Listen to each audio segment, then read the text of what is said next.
சென்னை கோயம்பேடு அருகே வாடகை வீட்டின் உரிமையாளரின் பீரோவை உடைத்து கொள்ளை சம்பவத்தில் ஈடுபட்ட ஆட்டோ ஓட்டுநர் மற்றும் அவரது தோழியை போலீசார் கைது செய்தனர். நெற்குன்றம் பகுதியைச் சேர்ந்த கார்த்திகேயன் தனக்கு சொந்தமான 2 அடுக்கு கட்டிடத்தின் தரைத்தளத்தில் டிஷ்யூ பேப்பர் தயாரிக்கும் நிறுவனம் நடத்தி வருகிறார். இந்நிலையில் 2வது தளத்தில் உள்ள கார்த்திகேயன் வீட்டில் உள்ள பீரோவில் வைக்கப்பட்டிருந்த 9,33,000 ரூபாய் பணம் திருடு போனது. இதுகுறித்து அவர் அளித்த புகாரின் பேரில் சிசிடிவி காட்சிகளை கைப்பற்றி போலீசார் விசாரணை மேற்கொண்டனர். தொடர்ந்து குடியிருப்பின் முதல் தளத்தில் வாடகைக்கு குடியிருக்கும் ஆட்டோ ஓட்டுநர் நிதிஷ்குமார் மற்றும் திருட்டுக்கு உடந்தையாக இருந்த அவரது தோழி ஸ்னேகா ஆகியோரை கைது செய்தனர். அவர்களிடமிருந்து 66,000 ரூபாய் ரொக்க பணமும் 55,000 ரூபாய் மதிப்புள்ள வெளிநாட்டு பணமும் பறிமுதல் செய்யப்பட்டது. கோவை மாவட்டம் ஆனைமலை பகுதியில் உள்ள நீர்நிலைகளில் பறவைகள் கணக்கெடுக்கும் பணி தொடங்கியுள்ளது. தமிழகத்தில் ஆண்டுதோறும் அக்டோபர் மாதம் வடகிழக்கு பருவமழையின் போது வரத்தொடங்கும் வலசை பறவைகள் ஏப்ரல் மாதம் இறுதி வரை நீர்நிலை பகுதிகளில் இருக்கும். இதையடுத்து 2025, 2026 ஆண்டிற்கான பறவைகள் கணக்கெடுக்கும் பணியை வனத்துறையினர் மேற்கொண்டுள்ளனர். தொடர்ந்து 2 நாட்கள் ஆனைமலை ஆழியார் அணை, எலவக்கரை குளம், ஆனைமலை புலிகள் காப்பகம், மலையடிவாரம் உள்ளிட்ட நீர்நிலைகளில் அருவா மூக்கன், நாரை, வெள்ளை நிற கொக்கு, மீன்கொத்தி உள்ளிட்ட பறவைகளை கணக்கெடுக்கும் பணி தொடங்கியுள்ளது. இதில் வனத்துறையினர், புகைப்பட கலைஞர்கள், கல்லூரி மாணவர்கள் மற்றும் தன்னார்வலர்கள் ஈடுபட்டுள்ளனர்.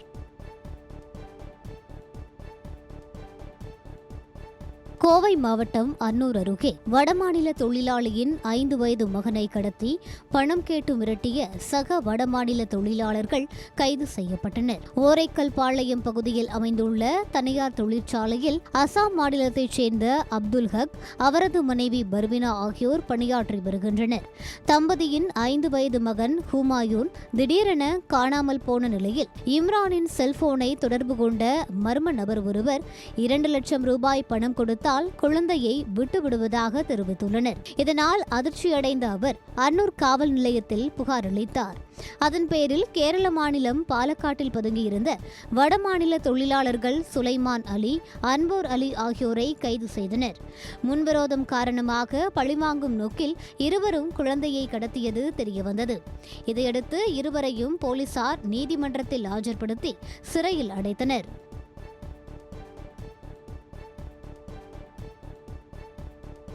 சென்னை ஜல்லடியன்பேட்டை பகுதியில் உள்ள மருந்தகத்திற்குள் ஜன்னல் வழியாக புகுந்து இளைஞர் பொருட்களை திருடிச் செல்லும் சிசிடிவி காட்சி வெளியாகி அதிர்ச்சியை ஏற்படுத்தியுள்ளது. ஜல்லடியன்பேட்டை புதுநகர் பேருந்து நிலையம் அருகே செல்வமேரி என்பவர் மருந்தகம் நடத்தி வருகிறார். மதிய உணவு சாப்பிடுவதற்காக வீட்டிற்கு சென்ற அவர் திரும்பி வந்தபோது மருந்தகத்தில் இருந்த லாக்கர் திறக்கப்பட்டு 6,000 ரூபாய் ரொக்கம் மற்றும் ஏடிஎம் கார்டுகள் திருடு போனதை கண்டு அதிர்ச்சியடைந்தார். தொடர்ந்து கடையில் பொருத்தப்பட்டிருந்த சிசிடிவி காட்சிகளை ஆய்வு செய்தபோது இருசக்கர வாகனத்தில் வந்த இருவரில் ஒருவர் ஜன்னல் வழியாக உள்ளே புகுந்து திருட்டில் ஈடுபட்டது தெரியவந்தது. இதுகுறித்து மருந்தகத்தின் உரிமையாளர் அளித்த புகாரின் பேரில் மேடவாக்கம் போலீசார் விசாரணை மேற்கொண்டு வருகின்றனர். சிவகங்கை மாவட்டம் பெருமானந்தல் கிராமத்தில் சேதமடைந்துள்ள சாலையை சீரமைக்க வேண்டும் என கிராம மக்கள் கோரிக்கை விடுத்துள்ளனர். அரணையூர் ஊராட்சிக்கு உட்பட்ட பெருமானந்தல் கிராமத்தில் கடந்த சில ஆண்டுகளுக்கு முன்பு அமைக்கப்பட்ட 2 கிலோமீட்டர் நீள சாலை முற்றிலும் சேதமடைந்து குண்டும் குழியுமாக காட்சியளிக்கிறது. இதனால் வாகன ஓட்டிகளும், பள்ளிக்கு செல்லும் மாணவர்களும், விவசாயிகளும் கடும் சிரமத்திற்கு ஆளாகியுள்ளனர். மழைக்காலங்களில் அவ்வப்போது விபத்துகள் ஏற்படுவதாகவும் கூறப்படுகிறது.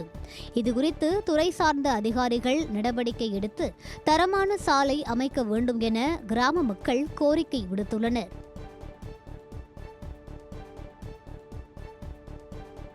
சிவகங்கை மாவட்டம் திருப்பத்தூரில் உள்ள ரேஷன் கடையில் அரிசி, சர்க்கரை உள்ளிட்ட பொருட்கள் மாயமானது.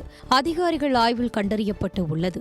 திருப்பத்தூர் புதுக்கோட்டை சாலையில் அமைந்து உள்ள ரேஷன் கடையில் உள்ள பொருட்களின் இருப்பு குறித்து கூட்டுறவு அதிகாரிகள் ஆய்வு மேற்கொண்டனர்.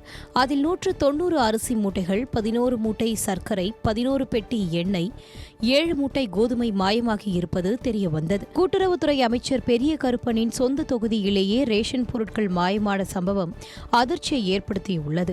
இதனிடையே விற்பனையாளர் பாலசுப்ரமணியனை பணியிடம் நீக்கம் செய்ய பரிந்துரை செய்யப்பட்டுள்ளதாக அதிகாரிகள் தெரிவித்துள்ளனர்.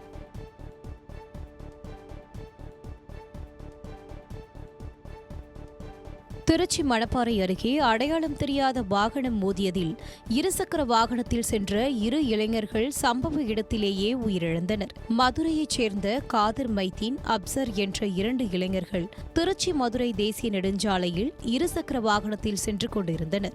மணப்பாறை அருகே அடையாளம் தெரியாத வாகனம் ஒன்று இவர்கள் மீது மோதி சென்றது. இதில் பலத்த காயமுற்ற இருவரும் சம்பவ இடத்திலேயே பரிதாபமாக உயிரிழந்தனர். இந்த விபத்து குறித்து வளநாடு போலீசார் வழக்கு பதிவு செய்து விசாரித்து வருகின்றனர்.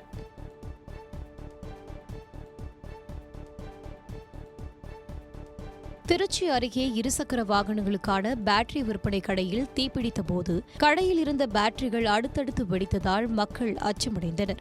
பாலக்கரை வேர்ஹவுஸ் பகுதியில் உள்ள இருசக்கர வாகனங்களுக்கான பேட்டரி விற்பனை கடை மற்றும் குடோனில் இரவு நேரம் திடீரென தீ விபத்து ஏற்பட்டது. கடை முழுவதும் பற்றி எரிந்த தீ இருபுறமும் வெளியே பரவிக் கொண்டு இருந்தது. உள்ளே இருந்த பேட்டரிகளும் அடுத்தடுத்து வெடித்ததால் அப்பகுதி மக்கள் அச்சமடைந்தனர். உடனே அங்கு சென்ற தீயணைப்புத் துறையினர் பொதுமக்களை பாதுகாப்பாக இருக்குமாறு அறிவுறுத்தி தீயை அணைக்கும் பணியில் ஈடுபட்டனர். நீண்ட நேரம் போராடி தீயை கட்டுக்குள் கொண்டு வந்த நிலையில் கடையில் இருந்த சுமார் 1 கோடி ரூபாய் மதிப்பிலான பொருட்களை தீயில் எரிந்து சேதமடைந்தன.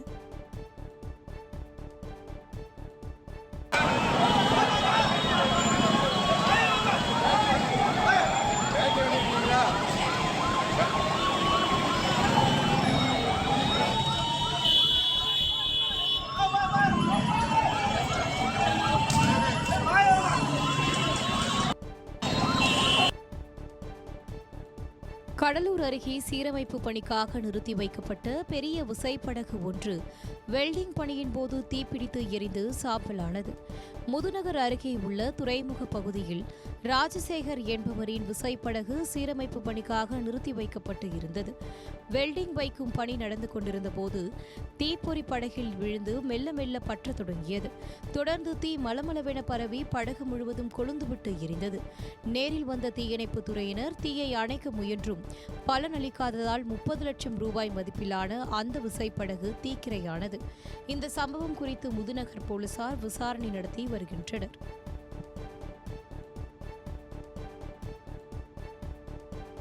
மார்கழி வெள்ளிக்கிழமையை ஒட்டி காஞ்சி காமாட்சி அம்மன் கோயில் தங்கத்தேரில் உலா வந்த அம்மனை பக்தர்கள் வழிபட்டனர்.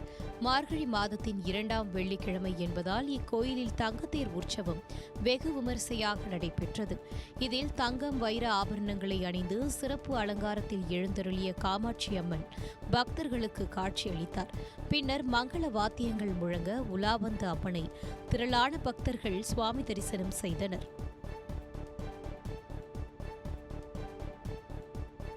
மயிலாடுதுறை ஐயப்பன் ஆலயத்தில் படிவிளக்கு பூஜை பெருவிழாவை ஒட்டி பெண்கள் குத்துவிளக்கு வைத்து பூஜை செய்து வழிபட்டனர். மயிலாடுதுறை வியாபாரி செட்டி தெருவில் அமைந்துள்ள சுவாமி ஐயப்பன் ஆலயத்தில் ஐயப்ப சேவா சங்கம் சார்பில் 41வது ஆண்டு படிப்பூஜை பெருவிழா நடைபெற்றது. இதையொட்டி சுமார் 15 அடி உயரத்தில் செயற்கையாக 18 படிகள் அமைக்கப்பட்டு அதன் மேல் ஐயப்பனின் பஞ்சலோக சிலை வைக்கப்பட்டு ஆராதனை நடைபெற்றது. அதன் பிறகு 508 பெண்கள் பங்கேற்ற குத்துவிளக்கு பூஜை நடைபெற்றது. பின்னர் ஐயப்ப சுவாமிக்கு மகா தீபாராதனை நடைபெற்றது. இதில் திரளான பக்தர்கள் கலந்து கொண்டு சுவாமி தரிசனம் செய்தனர். திருப்பத்தூர் மாவட்டம் ஆம்பூர் அருகே பாலாற்று நீர் துர்நாற்றத்துடன் நுரை பொங்கி ஓடுவதால் விவசாயிகள் வேதனையடைந்து உள்ளனர். வாணியம்பாடி சுற்றுவட்டார பகுதிகளில் செயல்பட்டு வரும் தனியார் தோல் தொழிற்சாலை நிர்வாகத்தினர் தோல் கழிவுநீரை பொது சுத்திகரிப்பு நிலையத்திற்கு அனுப்பாமல் நேரடியாக பாலாற்றில் திறந்து விடுவதாக குற்றம் சாட்டப்படுகிறது. இந்நிலையில் மாராப்பட்டு பகுதியில் உள்ள தரைப்பாலத்தின் கீழ் பாலாற்று நீர் துர்நாற்றத்துடன் நுரை பொங்கி ஓடுகிறது. கால்நடைகள் கூட குடிக்க முடியாத அளவிற்கு ஆற்றுப்படுகையில் உள்ள நிலத்தடி நீர்மட்டம் மிகவும் மோசமாக உள்ளதாகவும், நிலத்தடி நீர்மட்டம் பாதிக்கப்பட்டு விவசாயம் செய்ய முடியாத நிலை ஏற்பட்டு உள்ளதாகவும் விவசாயிகள் வேதனை தெரிவித்து உள்ளனர். இது தொடர்பாக பலமுறை புகார் அளித்தும் துறை சார்ந்த அதிகாரிகள் நடவடிக்கை எடுக்காமல் அலட்சியமாக செயல்படுவதாக குற்றம் சாட்டப்படுகிறது.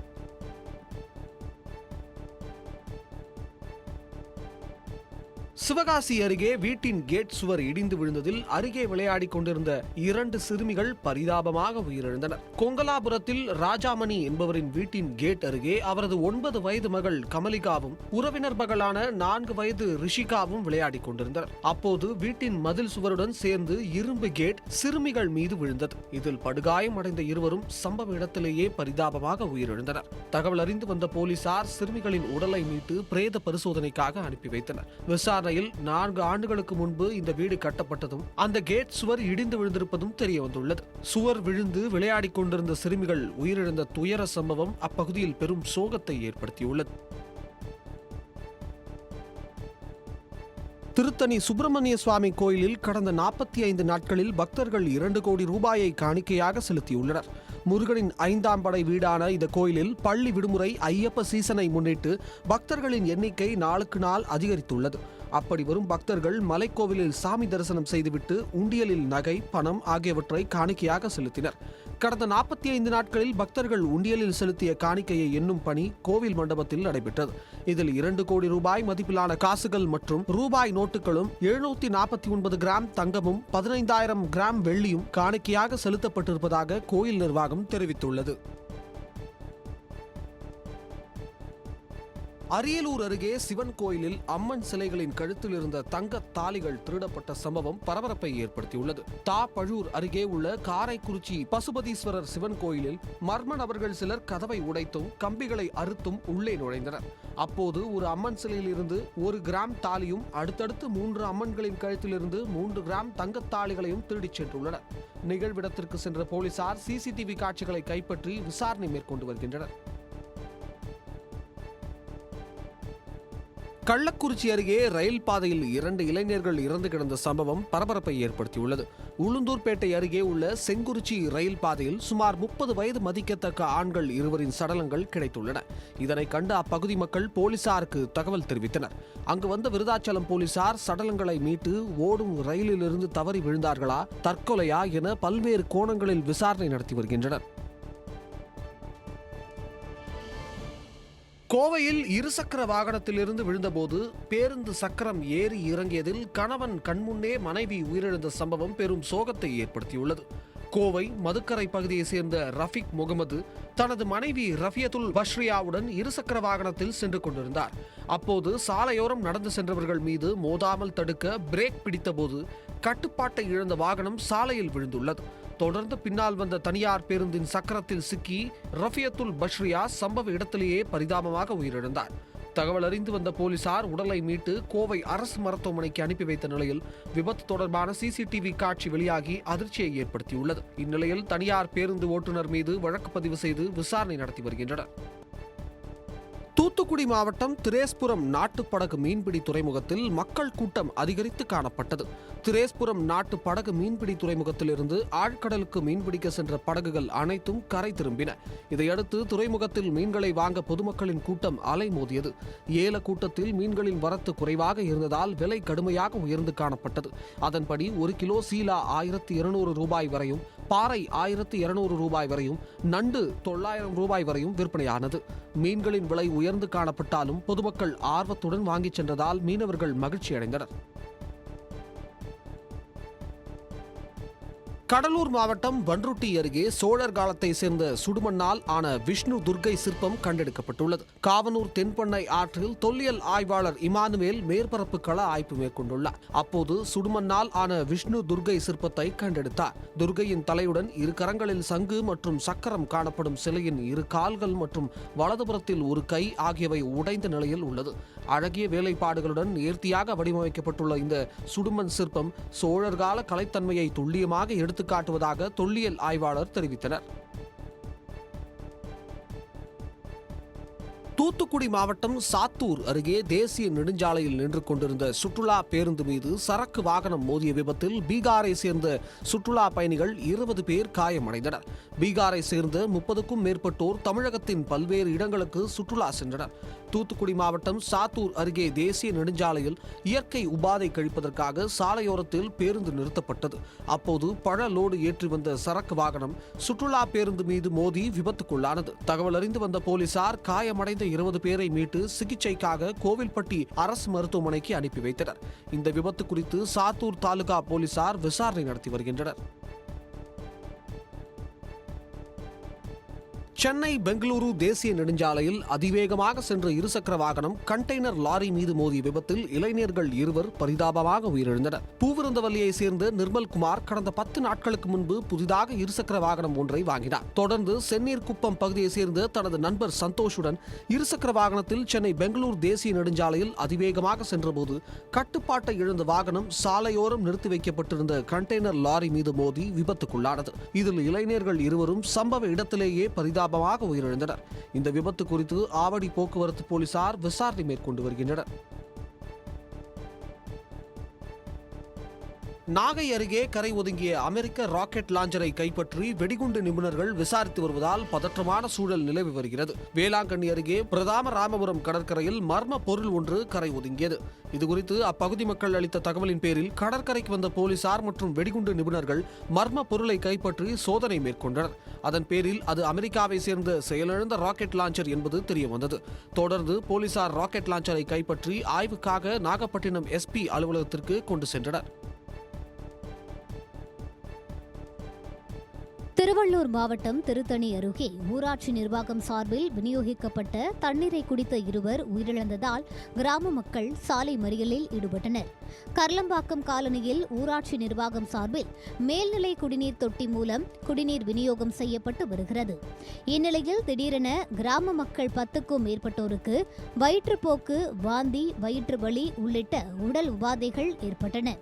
இதற்கு சுகாதாரமற்ற குடிநீர் விநியோகிக்கப்பட்டதே காரணம் என அப்பகுதி மக்கள் குற்றம் சாட்டும் நிலையில் அப்பகுதியைச் சேர்ந்த ஏழுமலை மற்றும் சுதா ஆகியோர் அடுத்தடுத்து உயிரிழந்தனர். தொடர்ந்து கிராம மக்கள் 100க்கும் மேற்பட்டோர் மாநில நெடுஞ்சாலையில் மறியலில் ஈடுபட்டதால் பரபரப்பு ஏற்பட்டது. இதையடுத்து அப்பகுதியில் போலீசார் 30க்கும் மேற்பட்டோர் பாதுகாப்பிற்காக குவிக்கப்பட்டுள்ளனர். வேலூர் மாவட்டம் குடியாத்தம் அருகே கோழித்தீவனம் ஏற்றி வந்த லாரி கட்டுப்பாட்டை இழந்து கவிழ்ந்த விபத்தில் ஓட்டுநர் உட்பட 2 உயிரிழந்தனர். தமிழக ஆந்திர எல்லையில் உள்ள சைனகுண்டா பகுதியைச் சேர்ந்த தேவி பசுமாடுகளை மேய்ச்சலுக்கு அழைத்துச் சென்றார்.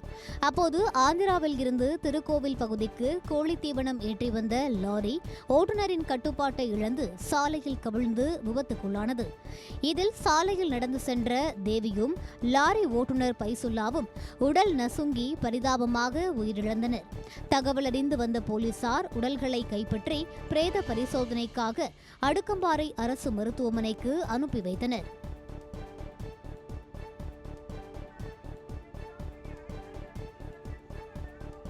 காரைக்கால் அரசு பொது மருத்துவமனையில் விபத்தில் காயமடைந்த இளைஞர்களுக்கு 2 மணி நேரத்திற்கும் மேலாக சிகிச்சை அளிக்க மருத்துவர்கள் வரவில்லை என கூறி அவரது சகோதரி கதறி அழுத சம்பவம் அங்கு இருந்தவர்களை கலங்க செய்தது.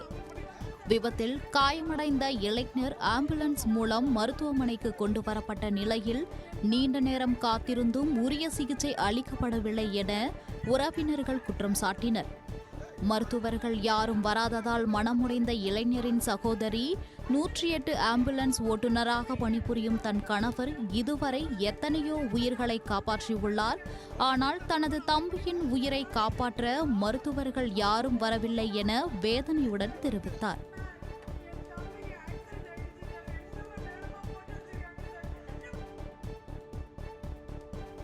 வேளாங்கண்ணியில் இருந்து இலங்கைக்கு 2 கோடி ரூபாய் மதிப்பிலான கஞ்சாவை கடத்த முயன்ற 4 நபர்களை போலீசார் கைது செய்துள்ளனர்.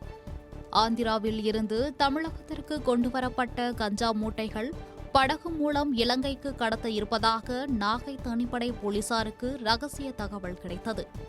அதன்படி வேளாங்கண்ணி அடுத்துள்ள காமேஸ்வரம் கடற்கரையில் காரிலிருந்து படகுக்கு கஞ்சா மூட்டைகளை கடத்தல்காரர்கள் கைமாற்றினர்.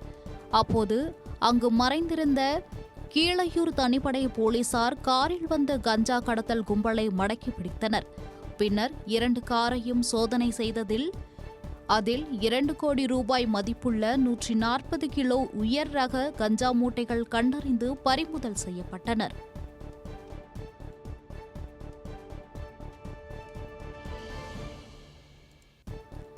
ஈரோடு மாவட்டம் பவானிசாகர் அணையின் மேல் பகுதியில் உள்ள தார் சாலையில் முதலை நடமாடியதால் நீர்வளத்துறை பணியாளர்கள் மற்றும் மீனவர்கள் அச்சமடைந்தனர். பவானிசாகர் அணை நீர்த்தேக்கத்தில் முதலைகள் நடமாட்டம் காணப்படும் நிலையில் பெரும்பாலும் முதலைகள் அணை நீர்த்தேக்கத்தில் இருந்து வெளியேறுவதில்லை.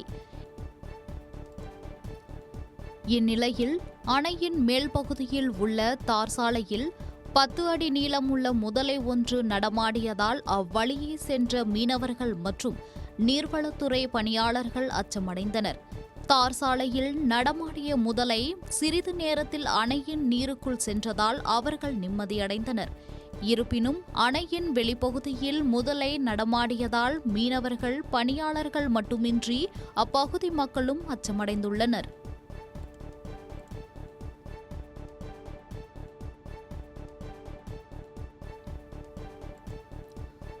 திருவொற்றியூர் அருகே குளத்தில் காணாமல் போன இளைஞரின் உடல் 48 மணி நேரத்திற்கு பிறகு மீட்கப்பட்டது. வடசென்னை தண்டையார்பேட்டை பகுதியைச் சேர்ந்த சதீஷ்குமார் என்பவர் ஆட்டோ ஓட்டுநராக உள்ளார். திருவொற்றியூர் சாத்தான்காடு பகுதியில் தமிழக அரசு சார்பில் மழைநீர் தேக்கம் வடிகால்வாய் கட்டப்பட்டுள்ளது. கடந்த